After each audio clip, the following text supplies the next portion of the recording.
돌아서서 한 주를 보내다 보면 하나님을 까맣게 잊어버리고 자기의 생각대로 살아가는 거 많잖아요. 근데 그거는 저희들 어른들도 마찬가지인 것 같습니다.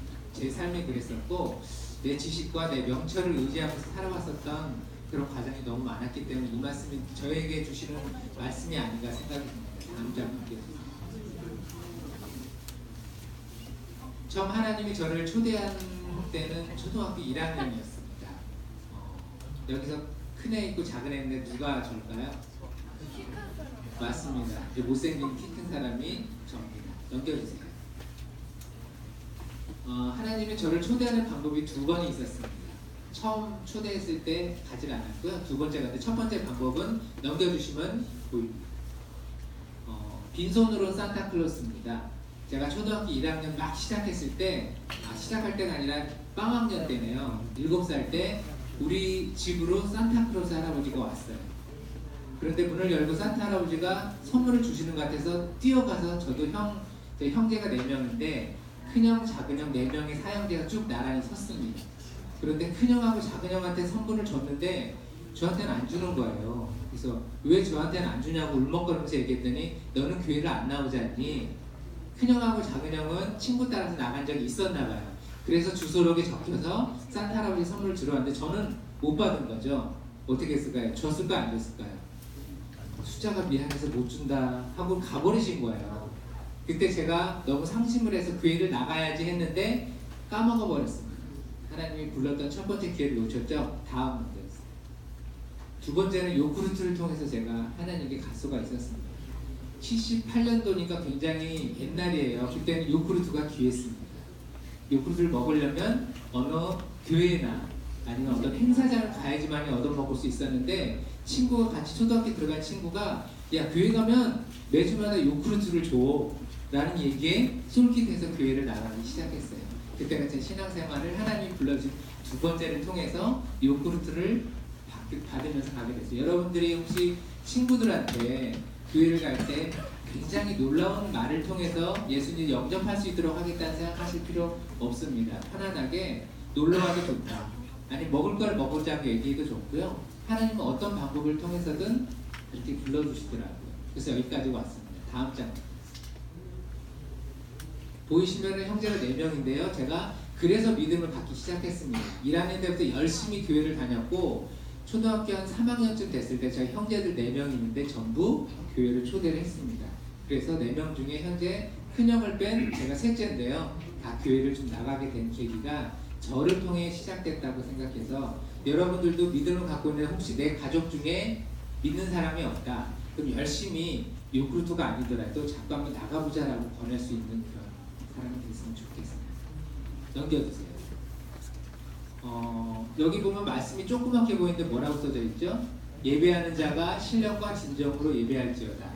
제가 중학교 때까지 열심히 놀다가 고등학교를 갔는데 그 학교는 서울에 있는 강북에서 가장 명문 학교로 속했어요. 서울연고대를 한 학교에서 한 150명씩 보내는 굉장한 학교였는데 인원도 많았죠. 선생님 때는 아이들이 많이 태어나서 한 반에 80명씩 있었어요. 그 18반이 있었어요. 그런 상황에서 저희는 어떻게 했냐면 고등학교 3학년이 되면 아침 9시까지 학교로 나와서 자율학습을 해야 되는 학교였어요. 뭐가 문제가 됐죠? 9시면 예배를 들어야 되는데 자율학습을 오라는 거예요. 고3 때 돼서. 선생님 찾아갔습니다.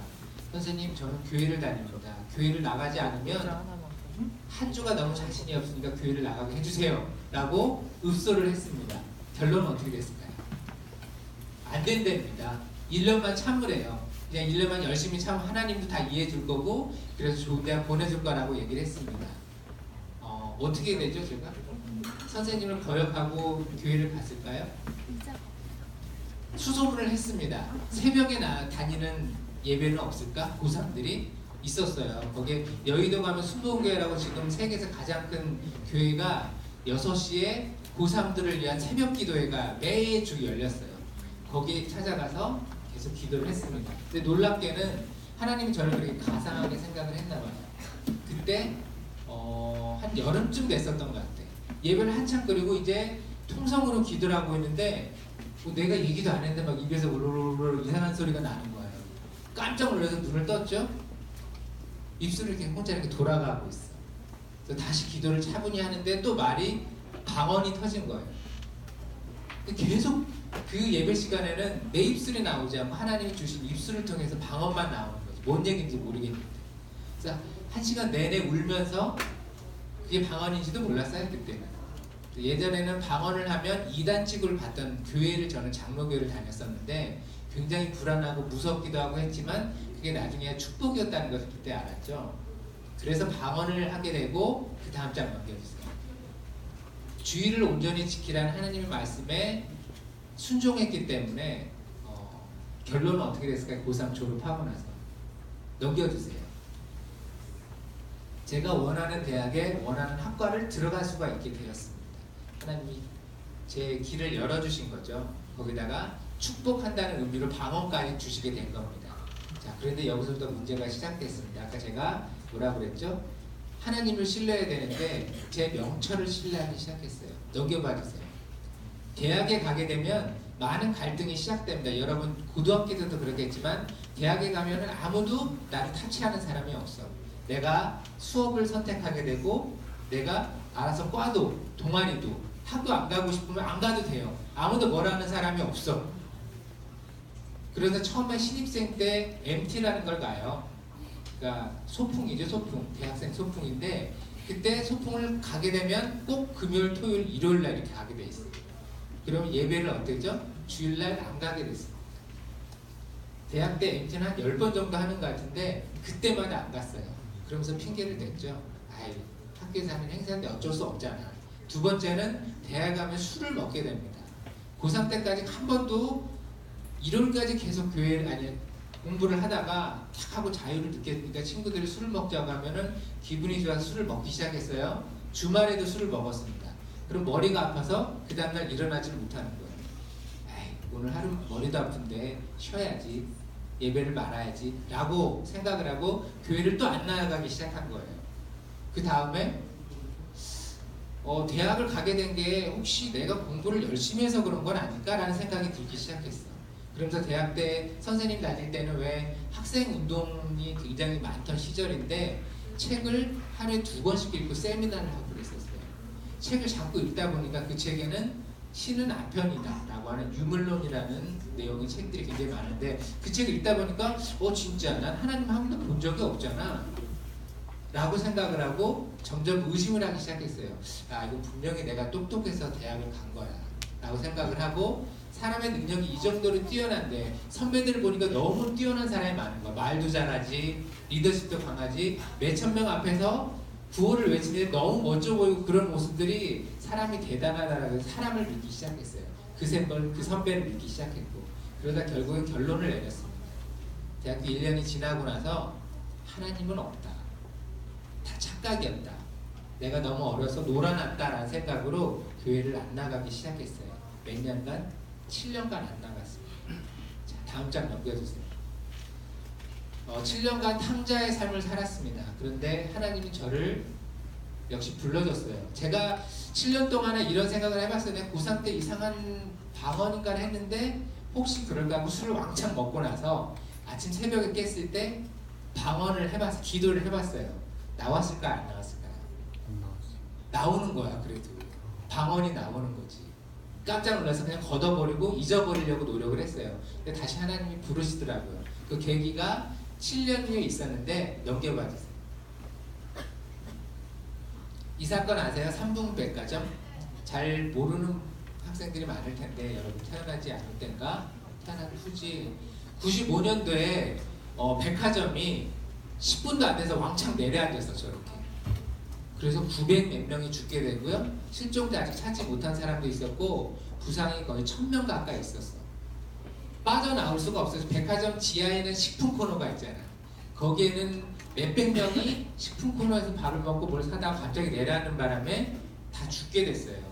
세계 뉴스로 나오고 정말 대한민국이 창피할 수밖에 없는 그런 상황에 제가 어디 있었냐면 미국의 어학연수로 가 있었어.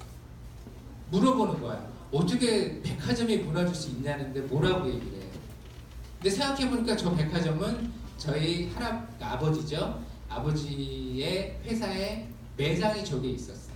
그리고 저희 큰형이 매일마다 저기를 가요. 저희 직원도 거기에서 일을 하고 있었고 한국에 전화를 했지. 회사도 전화를 안 받고 그때 휴대폰이 없던 시대였으니까 뭐 삐삐도 안 되고 전화를 했는데 아무도 전화를 안 받는 거야. 그럼 어떻게 해야 되죠? 할 게 뭐가 있지? 계속 전화만 하나? 그때 옛날에 저 경부고속도로를 한참 차 타고 가다 보면 건물에 기도할 수 있는데 왜 근심하냐라는 문구를 항상 지나가면서 본 적이 있었어. 그때 바로 교회를 쫓아가서 기도를 할 수밖에 없었지. 기도 말고는 할 수 있는 게 없는 거야.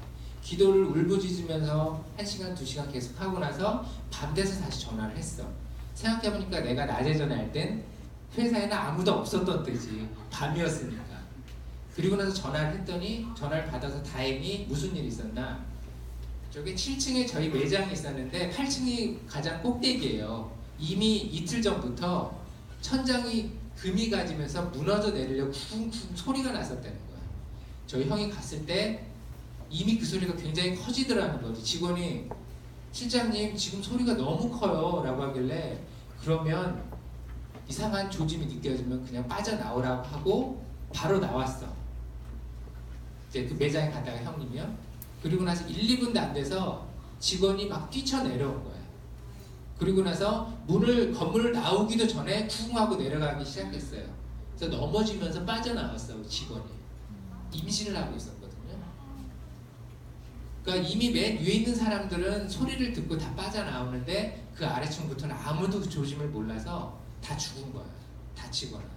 그 사건이 바로 삼풍백화점이었어요. 그때 제가 깨달았던 건 이런 사건이 일어났을 때는 아무것도 내가 할 수 있는 게 없었구나.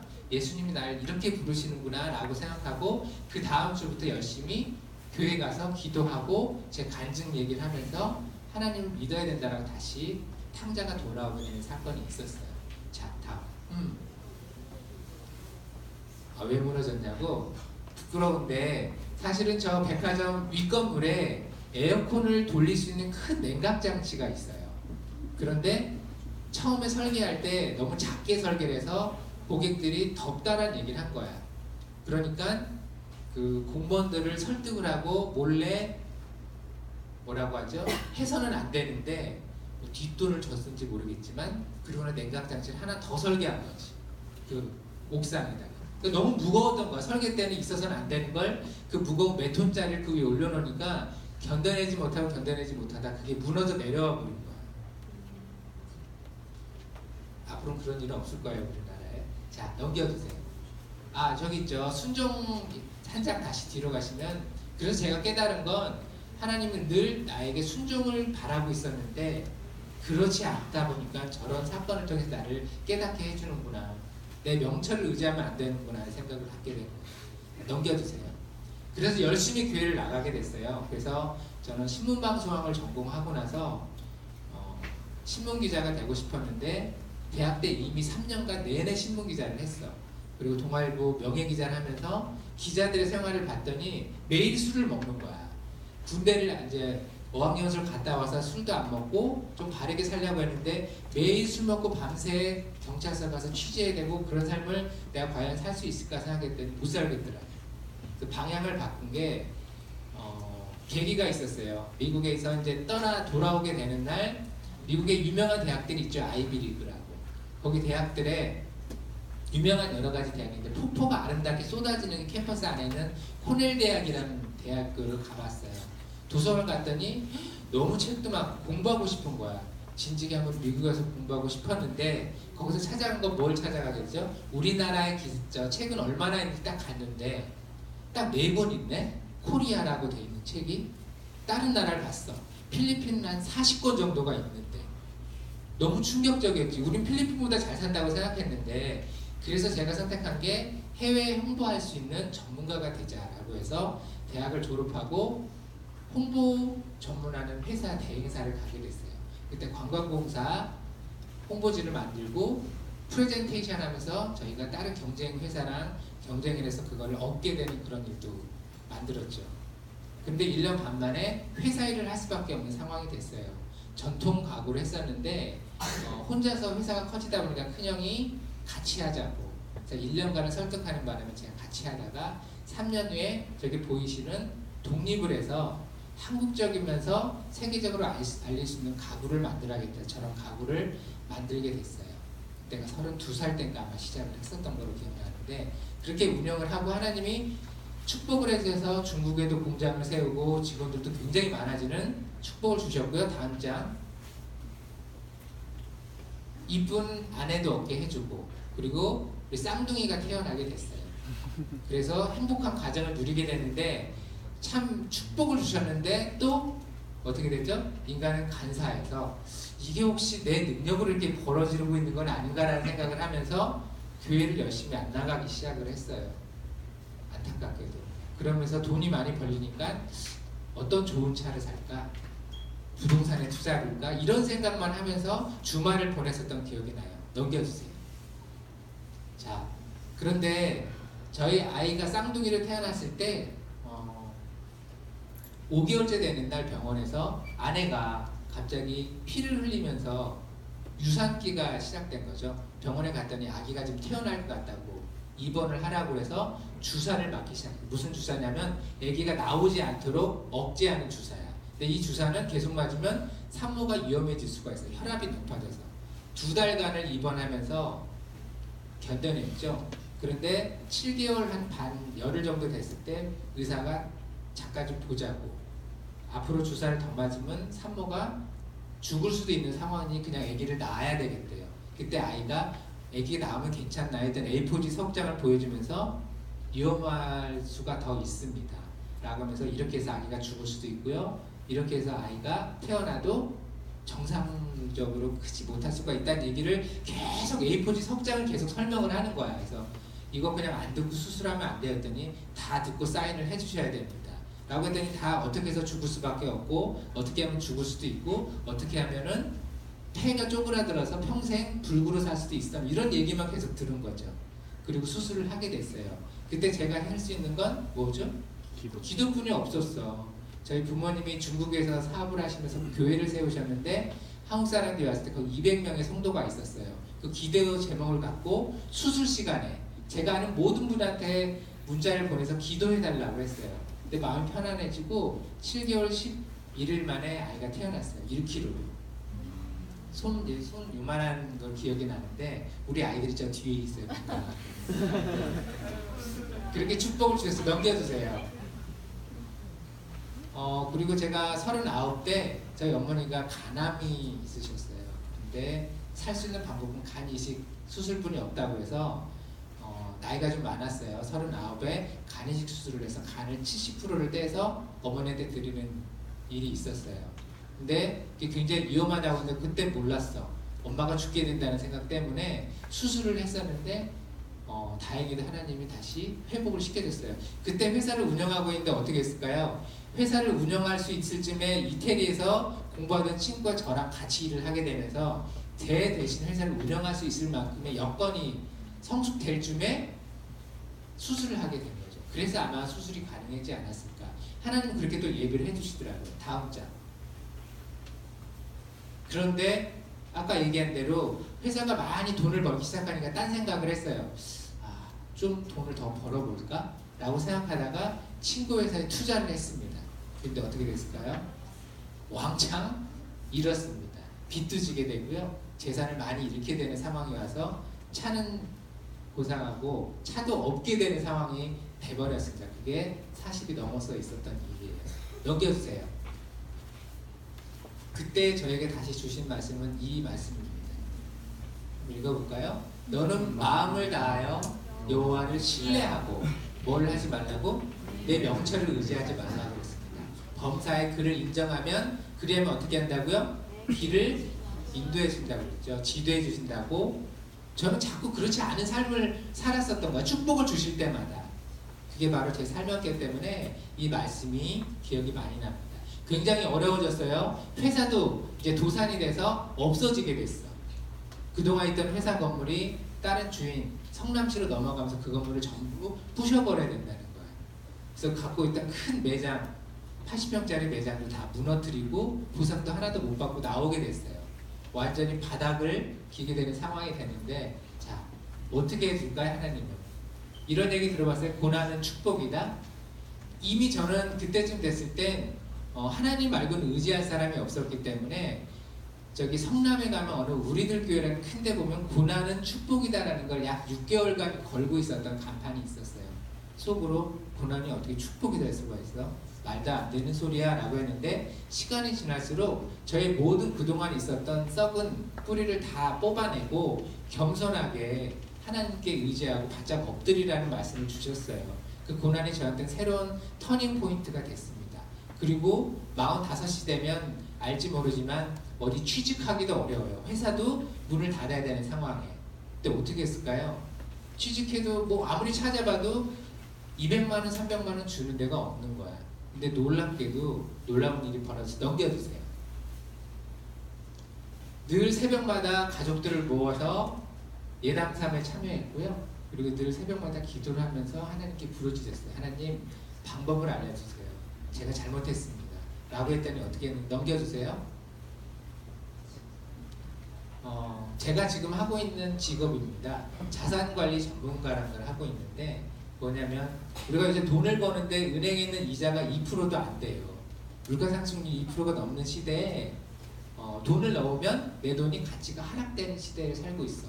어디다가 내 번 돈을 모아야 될지를 모르는 시대인데 제가 2년 전에 이 공부를 시작을 했어요. 그래서 자격을 따고 남들을 어떻게 하면은 금융상품, 좋은 상품 통해서 돈을 벌게 해줄 수 있는가를 공부하고 저기 보면 여의도에 있는 굉장히 큰 회사 미래셋이라고 하는 회사에 지원을 하게 됐는데 제 경력이 뭐가 있었죠? 대학교 졸업하고 홍보대 행사에서 프레젠테이션 했다고 했잖아요. 그 경험을 통해서 제가 경력으로 인정을 받아서 그 회사를 들어가게 됐어요. 그리고 나서 얼마 안 있어서 신입사원들을 가르쳐주고 교육하는 차장으로 승진을 하면서 굉장히 많은 축복들을 주시더라고요. 고객들을 만나서 그분들이 돈을 불려주기 시작하고 그게 인정이 돼서 지금은 제가 선생님이 건물 한 채 정도의 빚이 있었어요. 그거 갚으려면 어떻게 될까? 돈 많이 벌어야 되잖아요. 근데 하나님이 이걸 통해서 연봉이 1억을 넘어서 2억까지 가는 그런 축복을 다시 주시더라고요. 그 고난의 길을 걸었을 때 하나님께 바짝 엎드려서 고백하고 기도하니 이런 축복을 주시더라는 거죠. 여러분도 살면서 계속 어려운 일이 발생하고 하나님을 멀리하는 일이 생길지도 모르겠어요. 하지만 이렇게 다시 잊지 않고 하나님이 내 안에 살아계신다는 마음으로 다시 하나님을 찾는다면 하나님이 축복을 주셔서 이제는 1년 안에 2년 안에 빚도 다 갚을 정도로 주시는구나. 하나님은 결국에 이런 믿음을 가지면 된다고 생각해요. 다시 한번 한 장 마지막 장 보여주세요. 다시 저는 이 말씀을 여러분들한테 드리고 싶습니다. 다 같이 한번 읽어볼까요? 너는 마음을 다하여 여호와를 신뢰하고 내 명철을 의지하지 말라. 너는 범사의 그를 인정하라. 그래하면 내 길을 지도하시리라. 아멘. 제가 힘들 때 이 찬양을 늘 하고 싶었어요. 그동안에 몰랐는데 하나님이 얼마나 나에게 많은 축복을 주시고 감사하는 마음을 줬는지 모른다는 생각이 들어서 이 찬양 같이 좀 했으면 좋겠어요. 찬양 나오나요?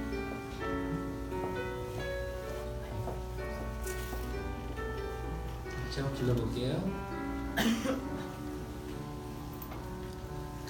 감사해요. 깨닫지 못했었는데 내가 얼마나 소중한 존재라는 걸 태초부터 지금까지 하나님의 사랑은 항상 날 향하고 있었다는 걸 고마워요. 그 사랑을 가르쳐준 당신께 주께서 허락하신 당신께 그리스도의 사랑으로 더욱 섬기며 이제 나도 세상에 전하리라.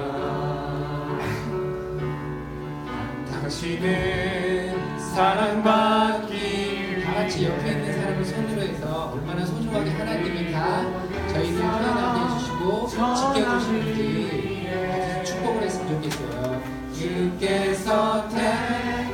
사시고 이 땅에 심으셨네.